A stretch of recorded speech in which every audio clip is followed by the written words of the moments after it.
natin may pattern kang nakikita with the first phase, mga pinaprayo na heroes. Pagdating ng second phase, ang hirap kalaban ng Onyx kasi hindi mo alam kung ano yung ipupull off nilang strat. Yun dun mangyayari yung mga adjustment nila sa second phase. Pero ang kapansin-pansin dito ay inalis ng AP Bren. Masha. Itong Masha. Pero, Even the Arlot. yeah, okay. Pero may na-open ha. Wait, Minotaur. Tormino. Open na Mino. Again, open na Mino.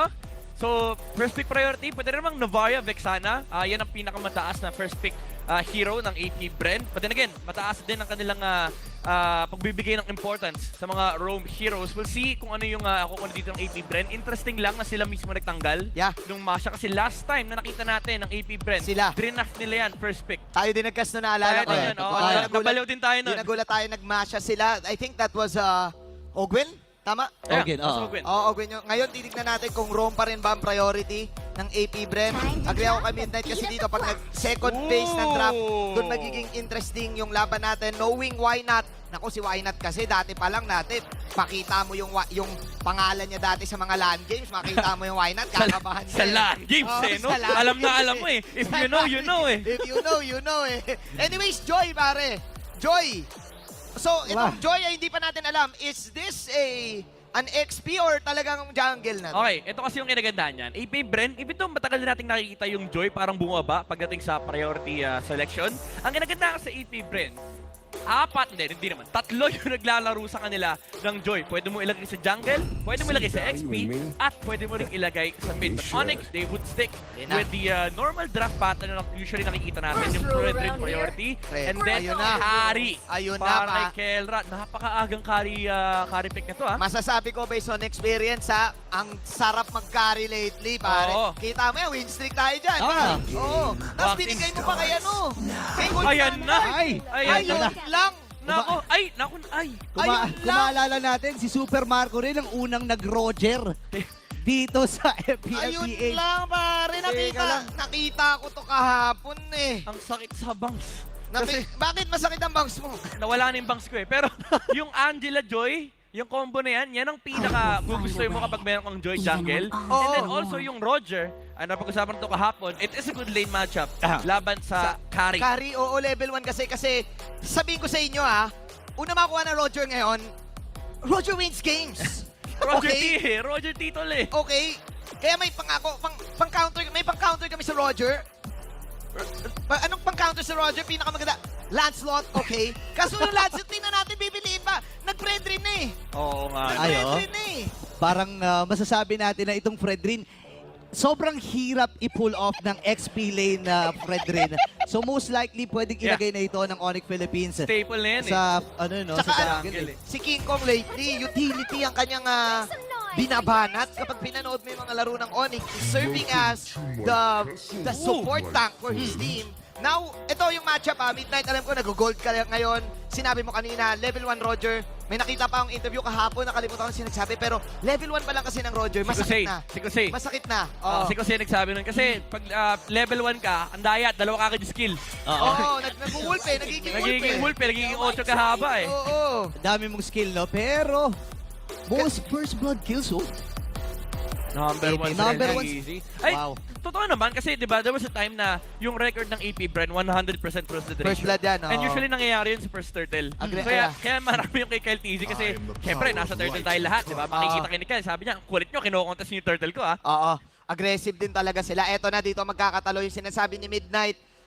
Yung mid-phase draft ng Onyx ay napakahirap basahin. May hero na dito si Super Prince. I also like din yung respect na binibigay dito ng AP Bren. No? Usually, we don't see a lot of Kaja bans, pero dahil hawak nila yung Joy, kailangan matanggalin yun. Kasi isa lang yan sa mga actually, isa lang sa dalawang suppress na nag-exist sa game. So, Franco na lang yung kaya pumigil dito sa Angela. But there's a lot of different options that can come out from Onyx. Pero they do go for the Terizla.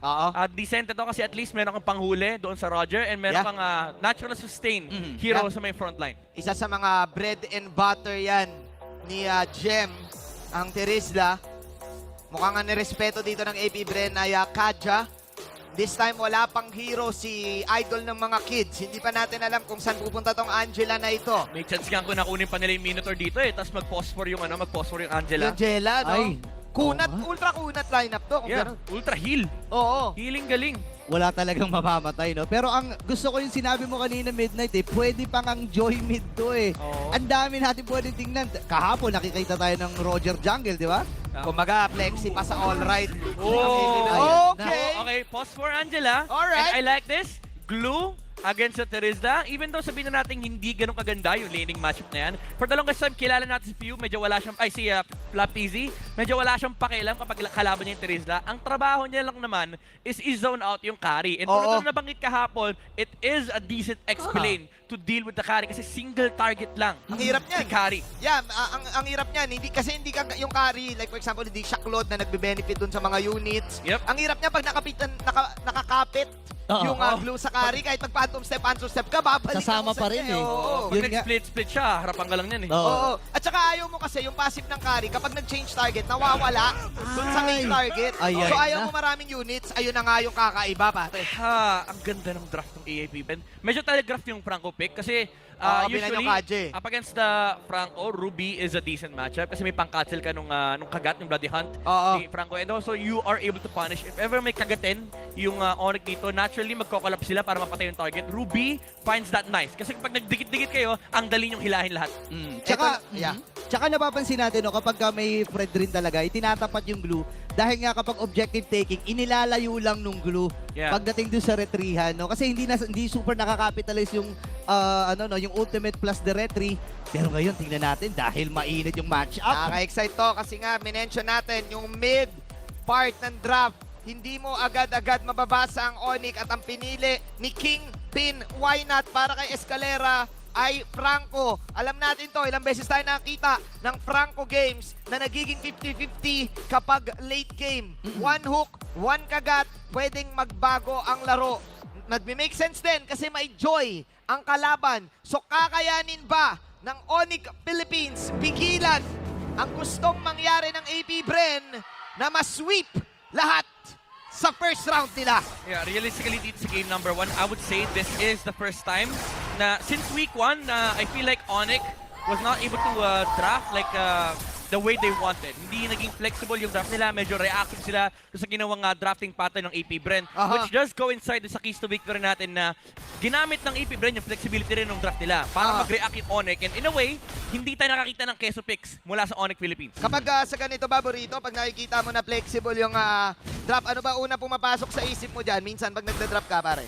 Sa akin, parang tinitingnan ko muna yung mga lamang na lanes and doon ako nagpo-focus. Okay. Parang ganun yung magiging trade mo doon Kunyari, nalugi ka na and sobrang flexible ng kalaban. Hanapin mo yung luging lane and doon kayo mag-focus para makalamang kagad yun at hindi makompromiso yung pag-ikot ng inyong kupunan. Ayun na yung sinasabi Ayan na. natin. This time, Onyx ang makakuha ng first blood. Umaariba, tumaharurot na si Escalera. Yeah, malakas yung mid lane control din talaga ng Onyx Philippines dito with the Franco and the Vexana. And for AP Bren, medyo awkward din kasi yung control nila. No? Sabihin na natin, kaya naman makapag-skirmish ng Angela and ng Ruby. But the thing is, like that, in terms of damage, lugi talaga sila sa damage output. Lalo pa pag tinamaan ka nung combo ni Vexana. Uy, pero si Super Marcot Keller dito Oo. Kumbaga kung titingnan natin, on paper, lamang ang Roger dyan pero parang nalulugi bigla. Siske, oo, kasi naman yung isa sa mga main laban talaga ni Kelra, magaling siyang magpatama ng spinning light wheel kasi. Yeah. Pag napatama mo yun, goods ka na sa carry Oo. Tsaka, ang kinagandaan kasi dito, yung quantum charge, even though mas madali i-proc yan, pero yung Brave Smite din kasi, mas mababa cooldown eh. Oo, kunat Oo. Okay, pero ngayon, Onyx Philippines, sinisimulan na nila ang unang turtle ng ating game. Pero Oh, Super Fred. Friends, normal lamang dito ni Pew. Iggy Boy, si Iggy Boy, ay makakapag-zone dahil libre makukuha ni King Kong yung Lord. Turtle. Turtle pa lang.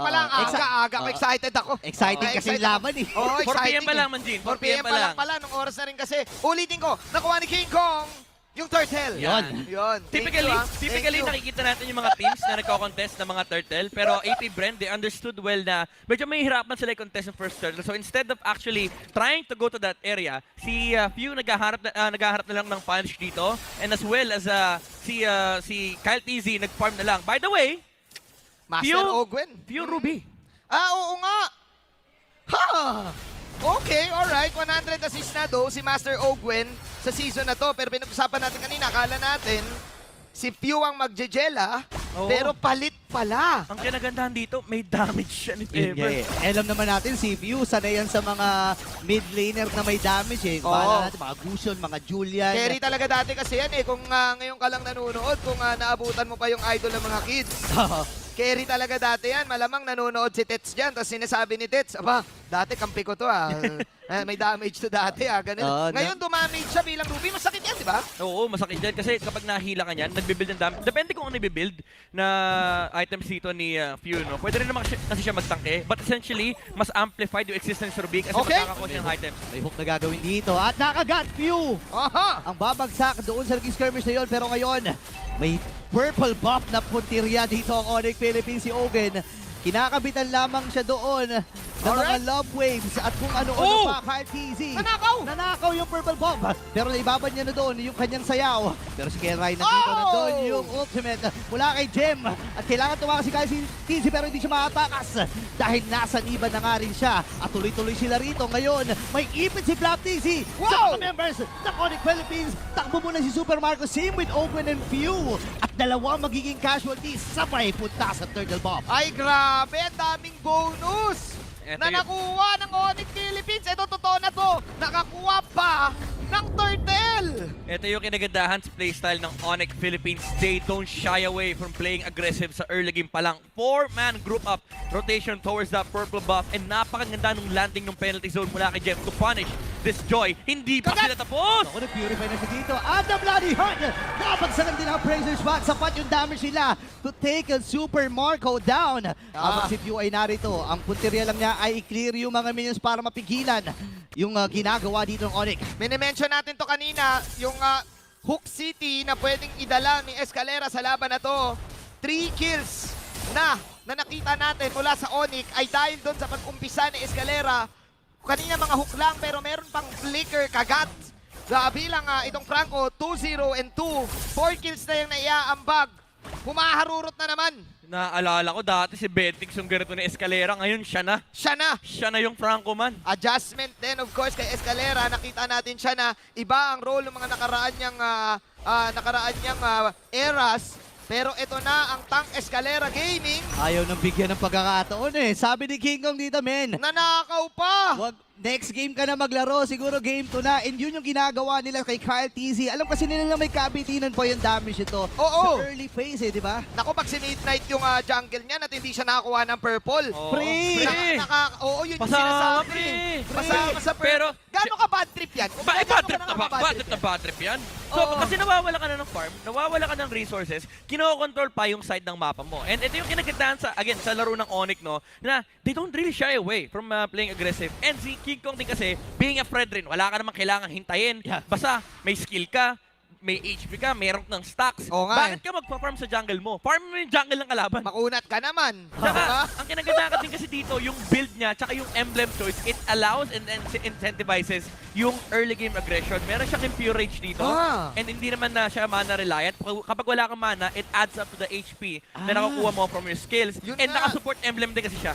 Pero Kaya dagdag naatmaku no? yeah, makunat nga eh. Pero may pag-flow na ginagawa doon sa may top lane. May plano si Kelra doon sa itaas. Super Oh, Marco. Marco? Hindi niya alam na doon sa may damuhan. Okay. Pero makikipag 2v1 siya dito. Nandito rin si P1 si Flap. Oho! 2 versus 1. Kaya lang kasi may heal din. May mga love waves mula kay Ogwen. Kyle? Kyle TJ nandito. Mag-atem siya pero si King pa rin. Oh! Ang mananalo doon sa Retrian. Oh! And this bloody hunt.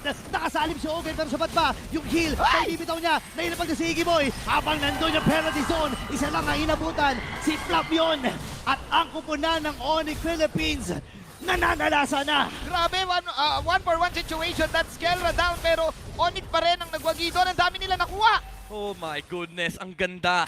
Nung sequence na yun. Although namatay si Kello sa may top lane, no? Ganda rin ng mindset niya na parang wala na akong takas dito, lalaban ko na lang. Oo. So, ang dami rin kinumit na resource ng EP Brandon. So, naging 1v1 yung turtle na laban mula kay King Kong and Kaltisi. Unfortunately, lamang sa level yung Fredrin and mahirap din kasi out-retro yung Fredrin dahil napakataas nung kanyang damage kapag kinombo mo yung first kill sa yung retribution. At dito mo mapapansin sinasabi nga natin may ibang may ibang chemistry eh. Yeah. Yung Onyx sa mga ganitong galawan, mind you, tatlong turtle na yung nakuha nila na sila yung nangunguna, and yung the fact na nakakuha sila ng mga steals, Ooh. ang ihirap i-pull off nun. Good communication ang kailangan doon. At dito mo masaserve. One time nga, napanood pa natin yung content nila, yung Super Family. Oo. Talagang kilala na nila ang isa't isa sa mga ganong galawan. Yeah. Kumbaga sa basketball, nagno-no-look pass tong Onyx eh. May chemistry na talagang nabuo, no? And if I'm not mistaken, this is the first time na makikita natin ng AP Bren na lumagay sa ganitong sitwasyon ngayong Season 13. Oo. 8 minutes, nalulugi sila sa Onyx Philippines. Pero syempre, alam naman natin na hindi na bago sa kanila yung ganitong klaseng sitwasyon. Oh, Escalera! Oh! Tumama na naman! Ipihit lang si Kera doon sa may bandang likuran. At inubos na rin kagad na yung boy dito ni Flap. Mabilis ang pag-takedown para sa Onyx. Sabi ni Escalera, let's bolt in! At doon nag-bolt in ang Onyx sa gitna. Ang bibilis ng mga movements. Alam mo yung parang may transmission control na sinasabi, okay guys, clear waves. After clearing wave, 5-man beat. Ganun lagi yung galaw ng Onyx. Ito na yung, Nagki-clear lang sila ng waves, tapos sama-sama technique. ito yung sorpresa ng Onyx sa Madla. Nung nabuo ang kanilang kupunan, the rebuild is real. Pinapahirapan ng AP Bren. At Oh, uy, grabe. Tumitrix pa. Sabay-sabay pang pinapanood ng Madla ang pagkuha nila ng Lord King Kong. Dire-diretso ang objective. May mga pa-style poses pa na ginagawa dito ang Onyx Philippines. Ginagamit pa yung Cyclone Eye po. Humuhuk Cyclone Eye pa si Escalera. Grabe. Dumidrifting eh. Ayan, tingnan natin yung instant replay. Grabe yung naging attempt dito eh, no? Ang lala nito, predicted yung galaw ni Few. Basang-basa na. Blagadag. May conceal pa lang ginamit. And libre din si Keller dun sa likuran. So, alam mo naman kapag yung isang carry, yung walang humahawak sa kanya, Oo. madali lang para sa kanya tumunaw eh. Ito yung communication. Communication is key. Sa buhay, yun talaga yung kailangan eh, no? Kasi pag Usap maganda, lang. pag maganda communication, maganda ang aksyon. Tama, kahit saang kahit saang aspeto Kahit ng saan buhay. aspeto Di ba? ng buhay. Kung- Lesson learned. Kaya kailangan talaga pag nag-rank games tayo, naka-discord eh. Oo, kailangan talaga may calls talaga eh. Okay, pero ngayon, ano ba ang call ng Onyx Look at them, Philippines? Gitna na yung nagiging puntero nila, pero malalim. Oh! Escalera! So dito, AP Bren, babawi ba? Flap easy, nauubos ang buhay si Keller, Grabe, nakaka-freeze pare. lang. Itinutuloy na ng Onyx. Ito na yung kanilang mahika. Oh my Kakagat goodness! na si Kyle TC. Tatlo na lang ang natitira para sa AP Bren at tutuloy na sila. Dito sa may bandang ibaba, wala sila mga minions. Atras muna, pepreno muna dito ang Onyx. Alam ng Onyx ang plano, and what is the plan? The plan is to win. Communication is key. They're trying their best on the bottom side. Pag-hook Escalera! na naman! Pinawian ng hook! Pero doon yung Don't Run Wolf King! Oh my Kaya God! lang nagalit na rin yung Wolf. May move din pala sila dito at ngayon nahabulin na ng AP Bren. Pero sabi ng Onyx Philippines, ba't tayo matatakot? Ang dami natin in terms of numbers. Lamang na lamang tayo dyan. Pero sabi nila, okay, taas na lang muna ang puntirahin natin. Sakit ni Super Prince, pare. Yung Sakit! yung EG boy. EG Boy, yung Eternal Guard. Ito yung sinasabi ni Wynot, yung sinabi niya, Ay, labas ano? yung secret weapon. Ayan o, pati yung mga yung mga kamay na yan, di ba? Well, Oh my. napakahirap ng ginagawa dito ng Onyx Philippines. Pero AP Bren, Okay. alam nila na hindi pa ito yung panahon nila. May oras pa silang kailangan antayin. Pero klarong-klaro, alam ng Onyx yung role nila sa bawat isa. Alam nila, kumbaga, halin tulad natin sa Voltis 5. Meron tong parte na merong paa, May merong ulo, merong kamay. Oh, may kamay. Merong kamay. Alam nila yung gagawin. Kumbaga, role players sila dito sa Oo. kanilang kupunan. Kanya-kanyang trabaho, may mga job order kasi ito eh. Oo nga. Kanya-kanyang fulfill ng Job contribution, order. job Oo. order. Kapag nagawa niyo yung trabaho niyo, nagpa-function kayo sa unit. And ganun yung nakikita natin. Kaya napupull off nila yung mga kakaibang lineups, maging yung mga standard lineups sa mga ganito. Papas break to. Klaro, mga kaibigan, Unang magpakita sa mid, 14 seconds. Ano na kaya yung nagiging call dito? Teka, Brisbane. May makakagat dito, magkaka-flicker yung Franco, pwede sila mag-conceal and makaharap ng isang target. Kahit sino actually, kaya nilang patayin. Oo nga, no? Ma-minus 1 muna. And yun naman talaga usually yung ginagawa. Lalo pag may Franco ka kasi instant yun eh. Isang Oo. bloody hunt lang, isang Ito na. conceal. Ito na. Sinisimula Ayan na, order conceal! Ay! Sabi ng AP Bren, ako, kabisado namin yung mga ganyan technique. Maganda talaga ang hulog ngayon, mga kaibigan. AP Bren, isa din sila sa mga Bot. matataas chemistry. Ilalaban ba nila to? Half health yung Lord, pero tama si Midnight. Look at the mini Oh, they map. would rush this. They would rush this. Okay, pwede nila i-rush to. Pag nagpakita yung Joy. Ayan na, nagpakita si Kyle TC. Ano ba? Ayan na. Go signal ito para sa Onyx Philippines. Pwede nila i-burst na dun si Kenra. Andun yung hook. Ho-ho! Pero papasok nga ba dito ang AP Bren? No retry, no retry. 5K, yung tuloy ng Lord ito. King Kong takes that Lord. Pero nilaban ba sila? Let's see andun. Oh! Gem! Penalty zone para kay Gem. At si Usis, isa-isa lang. Pinapatumba ng Onyx Philippines. Oh, I think that's it. Yun ang magiging sa casualty. Normal lang. That's para kay it. Kenra, the gold standard. Nakatulaw na ng dalawa. At ang Onyx Philippines, itutuloy na ata nila. Wala si Flap, wala rin si Pew. 18 Oh, Kyle, seconds pa Kyle. ang kanilang inaantay. Oh my God. Sasalubungin na doon sa may gitna. Oh my Pero God. may minions ang Onyx Philippines. At ito na ang oras nila. The boxing is finished! Dahil yung Onyx Philippines, ibibigay nila ang pangalawang game. Loss ng AP Bren. What a performance mula sa Sonics! Anong oras na rin kasi? Anong oras na rin kasi? 4:23 na, MPL pa rin. Wow! Grabe yung panggulat na ipinamalas dito ng Onyx Philippines. Mind you, hindi ito panggulat.